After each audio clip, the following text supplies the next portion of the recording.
എന്നാൽ ഞാൻ പലപ്പോഴും ചിന്തിക്കാറുണ്ടായിരുന്നു, മനുഷ്യന്മാരെല്ലാവരും മനോഹരമായിട്ടാണ് സൃഷ്ടിച്ചത് എന്ന് പറയുന്നു. അംഗവൈകല്യരായ ആളുകളില്ലേ, അല്ലെങ്കിൽ ഇങ്ങനെ മുഖം വികൃതമായിട്ട് നമുക്ക് ചിലപ്പോൾ കാണുമ്പോൾ തന്നെ ഈ പറയാൻ പറ്റില്ല, എന്നാലും നമുക്ക് കാണുമ്പോൾ തന്നെ ഒരു വെറുപ്പ് തോന്നുന്ന ആളുകൾ, അത്ര സൗന്ദര്യമില്ലാത്ത ആളുകൾ, അങ്ങനെ പല ആളുകൾ നമ്മൾ കണ്ടിട്ടുണ്ടല്ലോ. അല്ലെങ്കിൽ അങ്ങനെയുള്ള ഒരുപാട് ആളുകൾ നമ്മുടെ ഈ ലോകത്ത് ഉണ്ട്. അങ്ങനെ ആളുകൾ അള്ളാഹ് പഠിച്ചിട്ടുണ്ട്.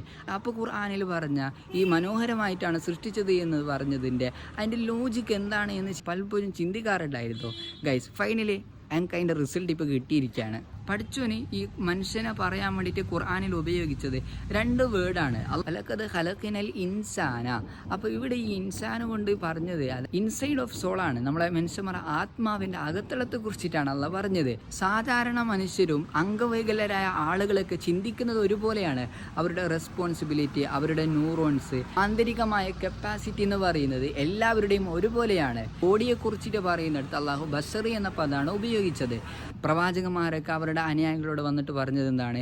ഇന്നമാ അന ബശറു മിസ്ലുക്കും യുഹ, ഞാൻ നിങ്ങളെപ്പോലെയുള്ള സാധാരണ മനുഷ്യന്മാരാണ്. അവർ ആ ശരീരത്തെ, ബോഡിയെ കുറിച്ചിട്ട് പറയാൻ വേണ്ടിയിട്ടാണ്.